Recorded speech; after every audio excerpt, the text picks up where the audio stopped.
Olá, amigo, olá, amiga. Mais um episódio aqui sobre o desenvolvimento da espiritualidade. Eu queria falar hoje de um assunto que é um pouco mais forte. Eu vou falar sobre distração espiritual. Pessoas que se distraem espiritualmente, não entendem o momento que elas estão e o diabo simplesmente as enrola com as suas prioridades e elas pouco a pouco, às vezes de uma vez, muitas vezes pouco a pouco, elas vão cedendo aos apelos do inimigo e vão se perdendo nessa jogada. O que é uma pessoa distraída espiritualmente? O que é uma pessoa que não está constantemente na batalha de crescer na sua capacidade de amar a Deus, a si mesmo e ao próximo? Eu gostaria de começar afirmando que eu creio na palavra, eu creio na Bíblia. Creio no seu conteúdo, levo ele a sério, levo ele como ele está escrito, tento vê-lo dentro do seu contexto e aprecio a palavra de Deus. E eu creio nela, e eu creio no poder transformador dessas palavras. Nós temos alguns textos que eu gostaria de compartilhar com você, por exemplo, João capítulo 1, versículo 12 e 13. Diz ali, eu creio nisso. Diz ali, mas a todos quantos o receberam, aos que creem no seu nome, deu-lhes o poder de se tornarem filhos de Deus, os quais não nasceram do sangue, nem da vontade da carne, nem da vontade do homem, mas de Deus. Meu amigo, minha amiga, creem que podemos nascer de Deus?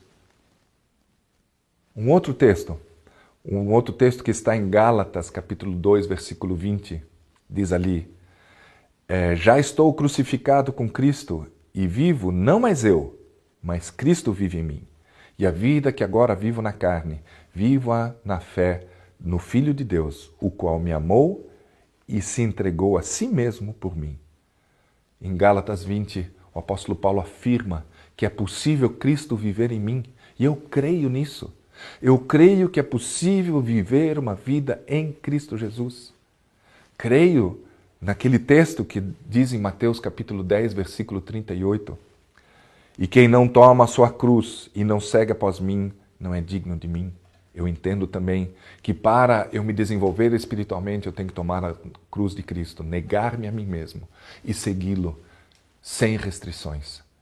Se necessário, negar o que está ao meu redor, para que eu possa viver isso. Em João capítulo 10, versículo 10, eu vim para que vocês tenham vida e a tenham em abundância. É uma promessa maravilhosa que você e eu podemos desfrutar. Há outras tantas promessas, buscar-me-eis e me achareis quando me buscardes de todo o vosso coração. Também é uma promessa que eu já repeti nos blocos anteriores. E insisto nesse ponto. E eu creio em tudo isso. Mas algumas perguntas duras e difíceis surgem. Por que vemos cristãos que não têm Cristo vivendo dentro deles? Por que pessoas que às vezes ficam 5, 10, 15, 20 anos na igreja não podem dizer, já não sou eu quem vive, mas Cristo vive em mim? Eles não podem dizer que nasceram de novo, nasceram de Deus. Eles nasceram da carne e do sangue, da vontade do homem, como todos nós nascemos através do processo de concepção, gestação e nascimento.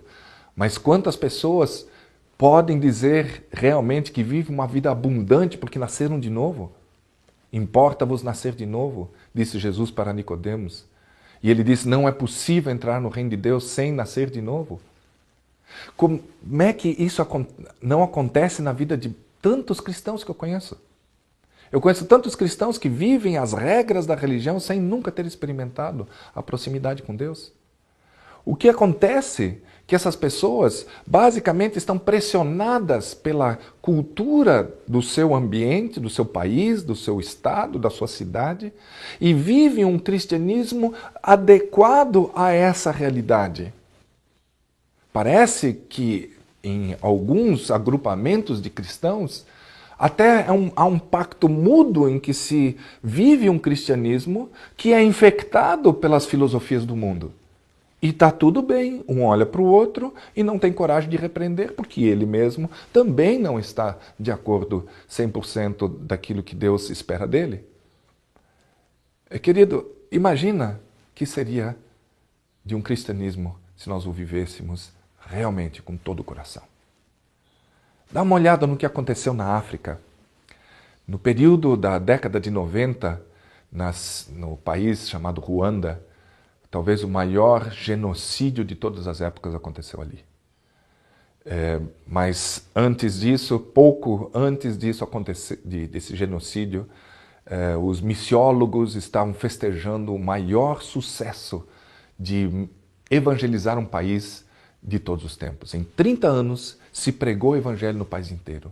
O país que era animista foi transformado num país cristão em 3 décadas. 97% da população eram cristãos. Quase 30% eram adventistas nessa época. De repente, por causa de situações econômicas, de desagrados que ocorreram entre 2 tribos principais do país, os Tutsis e os Hutus, houve um confronto. Esse confronto foi se tornando sangrento a tal ponto que pessoas pegavam pedras, paus, machados, facões e matavam umas às outras de uma maneira terrível. Dizem que em menos de um ano, ao redor de 8 meses, foram mortas 1.200.000 pessoas. Nem Hitler, com toda a sua máquina mortífera na Segunda Guerra Mundial, não matou tão rápido e não matou de maneira tão brutal. A coisa foi muito triste e a pergunta surge de novo. O que aconteceu com o cristianismo desses 97% da população? O que aconteceu que os valores cristãos não entraram tão profundo no coração desses crentes a ponto de desarraigar essas desavenças tribais? O que aconteceu que eles não entenderam como enterrar essas diferenças entre Tutsis e Hutus, essas diferenças que haviam entre tribos, essas rivalidades? Como é que aconteceu que eles não enterraram isso? E se lançaram com brutalidade irrefreada uns contra os outros, matando sangrentamente pessoas, inclusive dentro das igrejas. Pessoas da mesma denominação, por causa de valores tribais, se voltaram umas contra as outras e se mataram mutuamente. Terrível! O que é que aconteceu? Que não predominou a palavra bíblica e ela não penetrou tão fundo no coração a ponto de transformar? O que aconteceu? O que aconteceu que, pelo menos, aquele ama o teu inimigo e ore por ele, aquela ordem que Jesus deu, por que isso não entrou em vigor? Por que não entrou em vigor aquele texto de Coríntios que Paulo fala? Por que não sofreis antes o prejuízo? Por que vocês estão indo um irmão contra o outro? Queridos, o que aconteceu? Será que o cristianismo não tem poder de entrar nos mais profundos recantos do coração para desarraigar valores, filosofias, sistemas de raciocínio que são contrários à Bíblia? Será que a Bíblia não tem poder para isso? Queridos, eu creio que tem. Mas o que aconteceu? Pegamos outro exemplo sórdido. No século XIX, houve uma guerra nos Estados Unidos, o país, naquela época, pelo menos, o mais cristão do mundo. Cristãos do norte, mais industrializados, mais intelectualizados, um pouco mais pobres, achavam que a escravatura que era praticada no sul do país, que essa não era boa. O sul, mais agrícola, não tão bem instruído, mas muito mais rico, porque a agricultura gerava muita riqueza, se negou a acabar com a escravatura. E começou, então, um confronto entre o norte e o sul. Cristãos do norte, por causa de um assunto que era importante, não quero diminuir a importância do tema, mas era para cristãos de verdade sentarem numa mesa e conversarem até chegarem numa conclusão. Mas parece que o que regia o coração daqueles nossos irmãos já não era mais o cristianismo e a vontade de agradar a Deus e fazer a vontade dele. Parece-me que os interesses financeiros eram muito mais fortes. E de um lado e do outro, uma ideologia anti-escravagista. Então, houve o confronto e começaram a se matar mutuamente. Imagine você, meu irmão e minha irmã.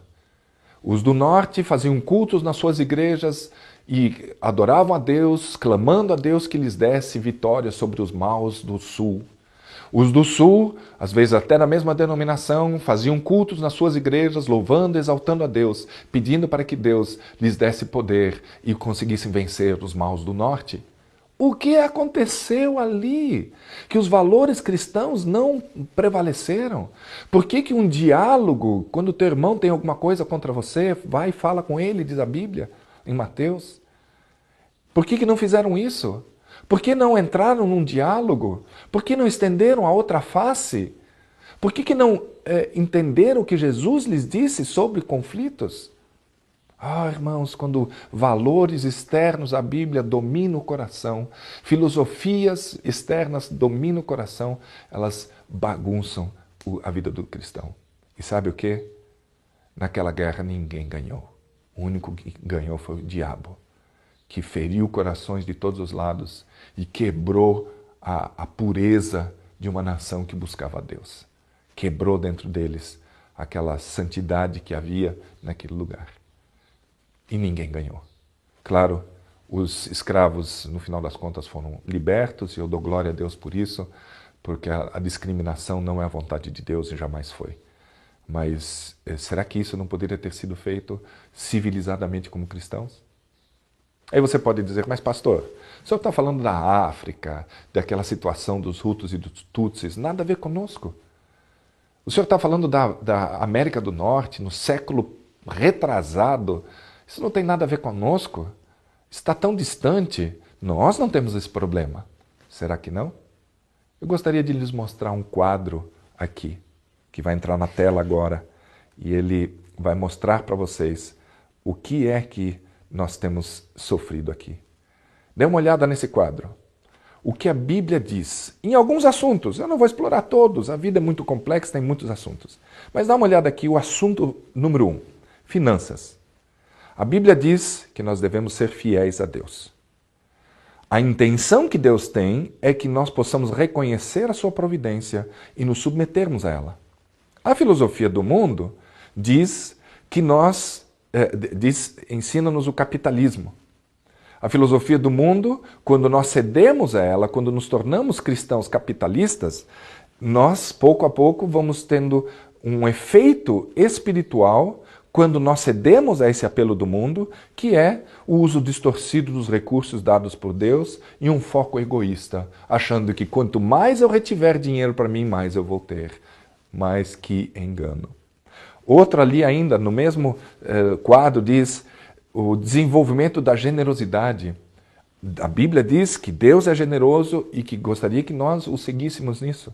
A intenção de Deus era que conhecêssemos a sua generosidade por experiência ao nós sermos generosos. Ao contrário, o mundo nos ensina mesquinhez. E ali o efeito espiritual é degradante, porque nós começamos a ter um estreitamento da nossa capacidade de amar e de pensar espiritualmente quando me torno mesquinho. Ainda nas finanças, Deus nos pede que sejamos dependentes do seu cuidado, diz ali em Mateus capítulo 6, diz, buscai em primeiro o reino de Deus e essas coisas vos serão acrescentadas. E ali Deus nos chama para que a gente aprenda a dependência sadia de Deus. Quando a gente permite que Ele trabalhe e Ele providencia as coisas. E o mundo e o capitalismo ensinam a autossuficiência, que eu não preciso de ninguém e que eu posso e devo fazer sozinho. E que engano que é isso? O efeito colateral é solidão, é um sentimento de insuficiência e de frustração. Tem outras áreas, no tempo, o Espírito de Profecia nos chama para que a gente aprenda a recreação. O mundo nos ensina o divertimento. Deus queria que, através da recreação, encontrássemos a recomposição física, mental e espiritual. O divertimento, na verdade, nos ensina uma vida distraída e nós nos tornamos desatentos às realidades espirituais de Deus. Também no uso do tempo para agir na realidade, Deus gostaria que agíssemos em função do seu reino na realidade. O mundo nos ensina que a fantasia, a virtualidade é o que devemos buscar. Deus gostaria que nós interagíssemos de uma maneira real e espiritual com as coisas que estão ao nosso redor. Quando nós cedemos à busca da fantasia, a virtualidade, ficção e a ficção roubam a capacidade de agir para o bem e são usadas como meio para ensinar filosofias do mundo. Aí nesse quadro você tem ainda sobre a saúde. A Bíblia nos pede para cuidarmos do corpo, para sermos moderados, equilibrados, pede para que a gente siga as orientações bíblicas sobre alimentação e saúde. E Deus tem um plano maravilhoso para nós, mas o mundo ensina prazer, a preferência pessoal, o gosto individual. E eu não quero fazer aquilo que é bom para mim. Eu não quero cuidar do meu corpo, eu quero fazer aquilo que satisfaz. E o efeito final, como está ali no quadro, é visão distorcida da realidade de uma vida plena e útil, velhice precoce, doenças crônicas e morte prematura, prejuízo à saúde e a utilidade limitada da vida para o propósito que Deus sonhou. Queridos, temos outras coisas aqui ainda sobre o tempo, os relacionamentos, sobre a espiritualidade. E sabemos que você pode crescer nessas coisas. Se você é uma pessoa distraída espiritualmente, esses elementos do mundo, essas filosofias do mundo vão se infiltrando pouco a pouco na tua vida. E daqui a pouco você não passa de um cristão capitalista, de um cristão hedonista que busca prazeres, de um cristão que está disponível apenas egoisticamente para si mesmo e a tua vida espiritual vai se degenerar. Nós estamos num conflito entre bem e mal e nós temos que assumir a nossa parte e precisamos entender como e quando Deus está querendo agir conosco. E abrir mão, pouco a pouco, das coisas do mundo. Não é só não fumar, não beber e não fazer essas coisas grotescas. Vai muito mais além. E eu te convido, meu irmão, a você assumir a sua vida cristã e a você colocar a tua vida, pouco a pouco, não há pressa, é devagar mesmo, mas pouco a pouco você colocar a tua vida em sintonia com a vontade de Deus.